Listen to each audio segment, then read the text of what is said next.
Shalom famille, c'est l'heure de méditer notre pain du jour. Laissons-nous guider par le Saint-Esprit à travers notre sœur Solange. Que Dieu vous bénisse. Oui, Jésus, en ce jour, je veux lever les mains et déclarer que tu es Seigneur, déclarer que tu es vivant, tu as vaincu la mort, que rien ne peut me séparer de toi, de ton amour manifesté en te donnant sur le bois de la croix. Je viens te rendre grâce en ce jour du vendredi, l'avant-dernier jour de notre temps d'enseignement sur la prière d'action de grâce pendant notre temps de preuve. Seigneur, je te dis merci parce que tu es avec nous et tu nous fais comprendre beaucoup de choses. Mon âme te bénit.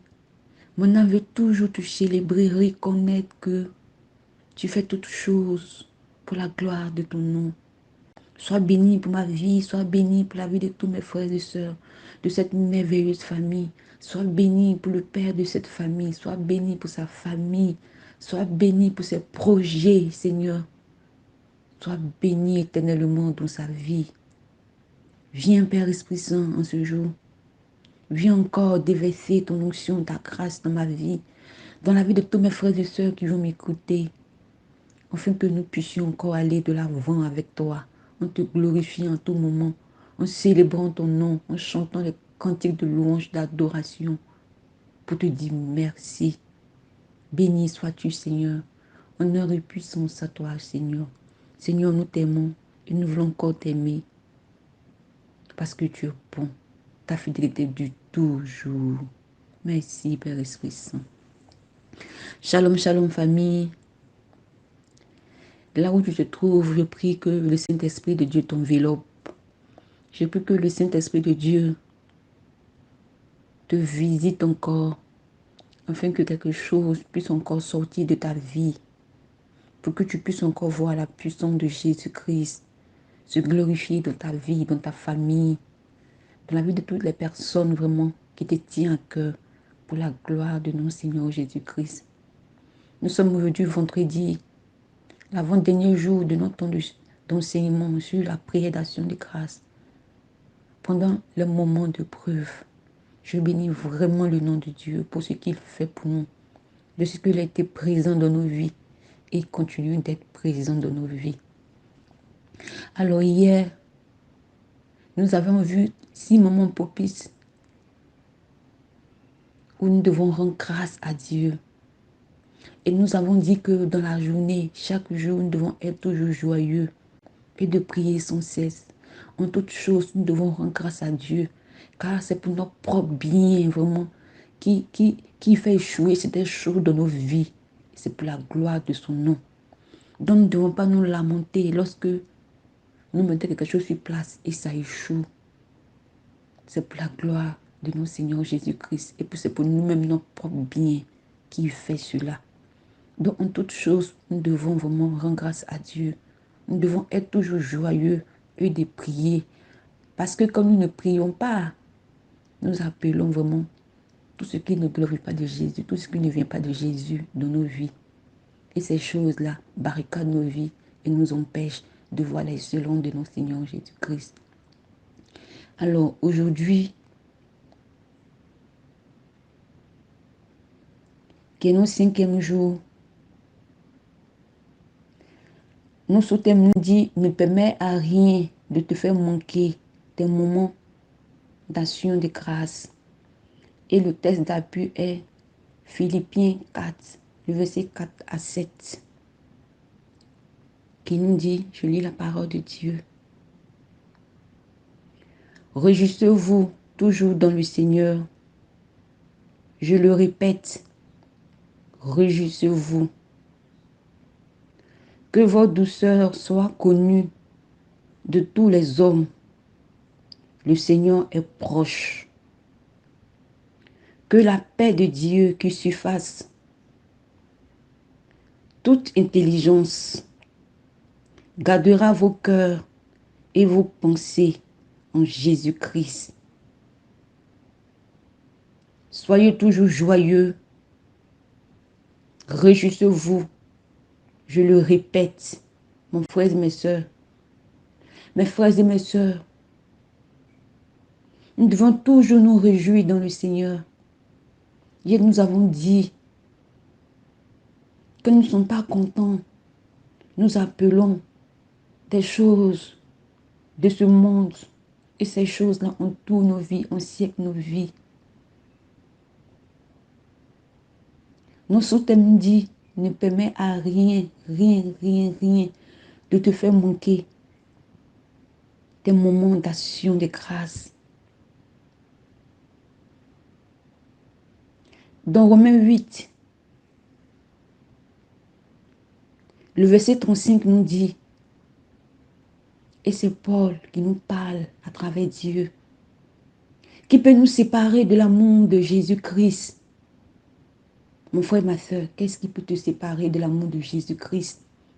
C'est quoi que tu as à la recherche, que depuis que tu ne trouves pas, qui peut t'éloigner de Jésus, qui peut t'empêcher de rendre grâce à Dieu?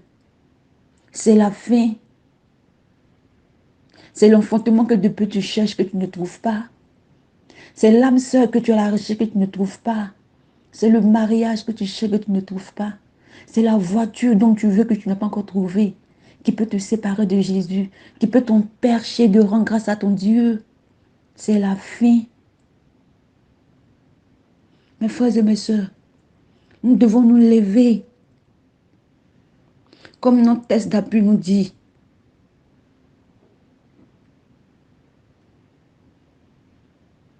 le Seigneur est proche.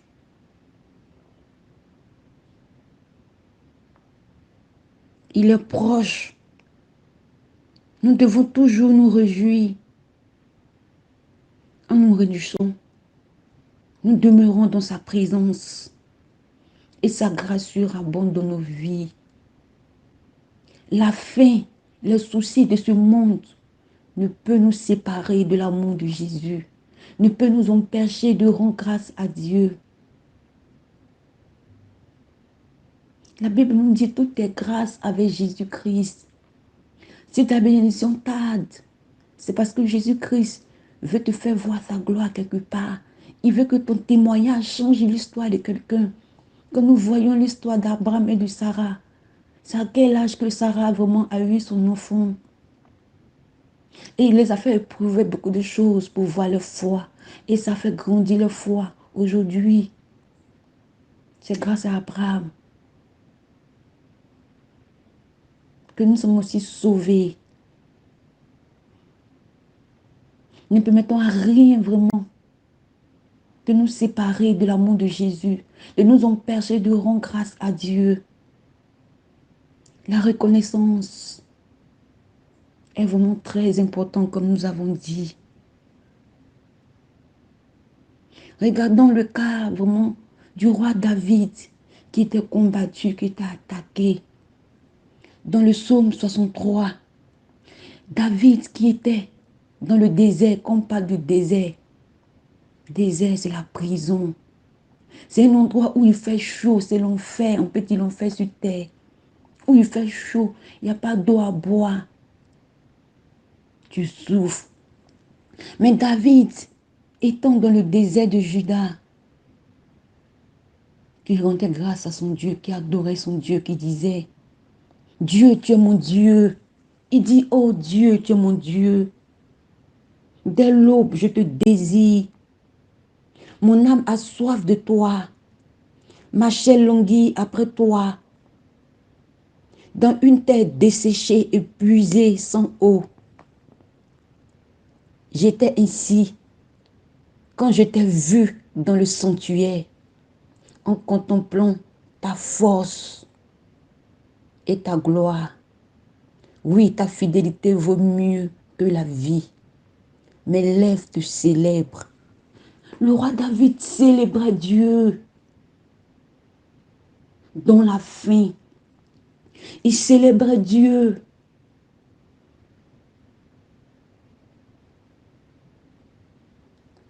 Il était rempli vraiment de chaleur. Le désespoir l'avait rempli, mais cela n'a pas empêché de rendre grâce à Dieu. Cela n'a pas empêché de glorifier le nom de Jésus. Mon frère, ma soeur, ne permets à rien de te séparer de l'amour de Jésus-Christ. Ne permets à rien de rendre grâce, de te faire rendre grâce à Dieu. Ton mariage que tu demandes à Dieu, dans la persévérance, dans la foi, dans la méditation de la parole. En méditant de la parole de Dieu, tu vas arracher tes grâces de bénédiction. En lisant ta Bible jour et nuit, tu vas te rapprocher de Jésus et il va t'accorder le désir de ton cœur. Regardez Saint Paul qui nous dit encore, dans 2 Corinthiens 12, le verset 10, c'est pourquoi je me plais dans les faiblesses, dans les vanités, dans les persécutions, dans les détresses pour Christ. Car quand je suis faible, c'est alors que je suis fort. Dans ta faiblesse, dans ta maladie.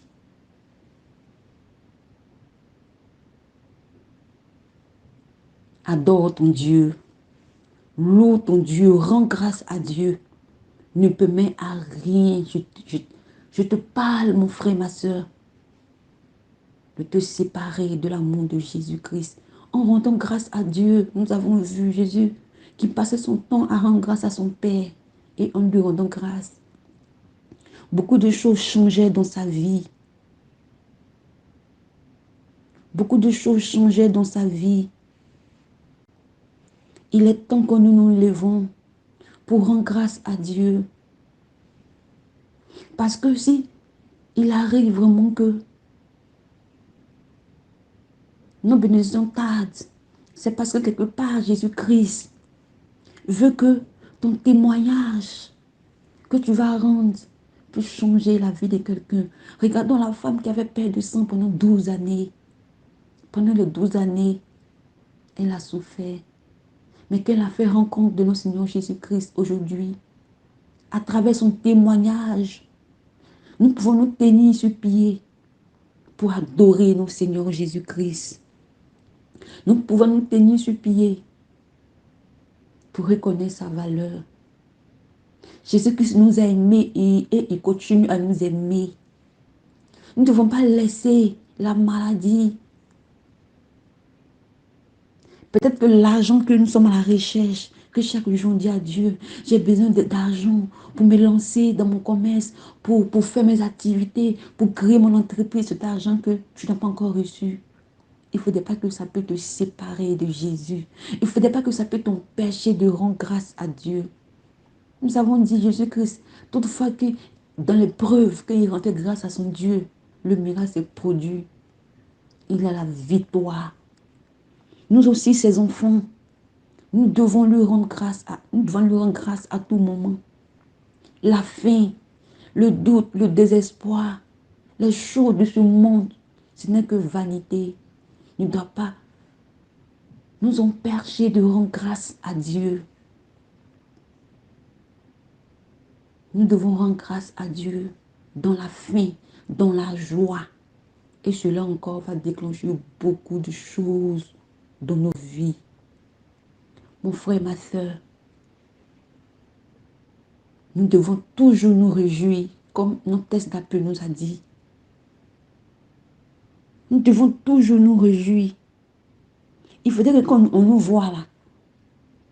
La joie qui est sur nous là puisse contaminer quelqu'un qui passe. Il se dit j'ai un problème. Un enfant de Dieu, quand tu passes, ton sourire, quand on voit ton visage, ça doit amener quelqu'un vraiment à se convertir. Ça doit amener quelqu'un vraiment à aimer Dieu. Mais quand tu montres vraiment que ta maladie te fatigue, ta maladie vraiment te sépare de Jésus, le païen qui est là ne peut pas se convertir. Les enfants de Dieu que nous sommes, nous devons être toujours joyeux. Nous devons nous réjouir toujours dans le Seigneur. Toujours dans le Seigneur. Nous devons toujours nous réjouir dans le Seigneur. Car tout ce que Jésus-Christ fait est bon. Tout est grâce. Et encore, il n'y a pas de preuve sans témoignage. Tu veux témoigner de Dieu. Tu dois vivre des épreuves. C'est cette épreuve-là qui va te faire témoigner de Dieu. Donc si tu veux témoigner de Dieu, accepte de porter ta croix. En portant ta croix, tu vas témoigner de Dieu. Nous devons rendre grâce à Dieu. Chaque jour, en prenant la Bible, rendons grâce à Dieu. Que Dieu nous bénisse. On se dit demain pour nos derniers sous-thèmes de la semaine. Et nos derniers sous-thèmes de la semaine, ce sera comment rendre grâce à Dieu dans la pratique. Shalom, shalom, famille.